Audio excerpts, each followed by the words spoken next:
আমি আপনাদের কথা দিচ্ছি, সমস্ত হত্যা, সমস্ত অন্যায়ের বিচার আমরা করব। আপনারা সেনাবাহিনীর প্রতি আস্থা রাখেন, সশস্ত্র বাহিনীর প্রতি আস্থা রাখেন। আমি সমস্ত দায়িত্ব নিচ্ছি, আপনাদের জানমাল, এবং আপনাদেরকে আমি কথা দিচ্ছি যে আপনারা আশাহত হবেন না।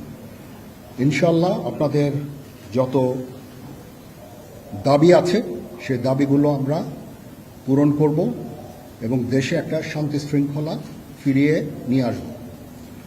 আপনারা আমার সাথে সহযোগিতা করেন। দয়া করে আর এই ভাঙচুর, হত্যা, মারামারি, সংঘর্ষ এগুলো থেকে বিরত হন। আমি নিশ্চিত যে আপনারা যদি আমার কথা মতো চলেন, আমাদের সাথে যদি একসাথে যদি কাজ করি আমরা, নিঃসন্দেহে আমরা একটা সুন্দর পরিণতির দিকে আমরা অগ্রসর হতে পারব।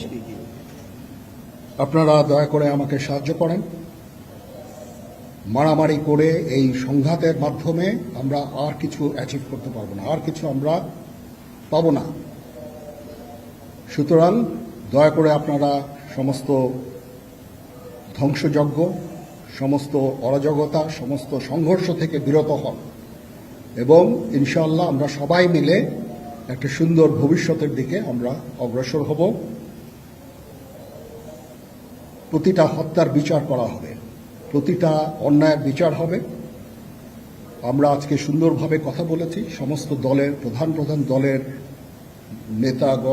নেতারা এখানে উপস্থিত ছিলেন। আমি ওনাদের ইনভাইট করেছিলাম এখানে। ওনারা ভেরি নাইস অফ দেম যে ওনারা এসেছেন, অ্যান্ড আমরা একটা সুন্দর আলোচনা করেছি এবং এই আলোচনাটা ফলপ্রসূ হবে বলে আমি মনে করছি এবং আমরা একটা সুন্দর একটা ইন্টারিম গভর্নমেন্ট ফর্ম করে আমরা দেশ পরিচালনা করব। মাননীয় প্রধানমন্ত্রী পদত্যাগ করেছেন এবং এখন একটা ইন্টারিম গভর্নমেন্ট ফর্ম করে আমরা আমাদের কার্যক্রম পরিচালনা করব। আপনারা একটু ধৈর্য ধরেন, আমাদের কিছু সময় দেন। ইনশাআল্লাহ আমরা সবাই মিলে সমস্ত সমস্যার সমাধান করতে সক্ষম হব। আপনারা আর এই সংঘাতের পথে যাবেন না এবং শান্তি শৃঙ্খলার পথে ফেরত চলে আসেন। আমাদের দেশের অনেক ক্ষতি হচ্ছে, অর্থ সম্পদের ক্ষতি হচ্ছে, জানের লোকজন মারা যাচ্ছে। তো এগুলো থেকে আপনারা বিরত হন এবং আমাদের সাহায্য করেন। আমি সমস্ত দায়িত্ব নিচ্ছি, আপনারা আমাকে সাহায্য করেন। সবাইকে ধন্যবাদ। আল্লাহ হাফেজ।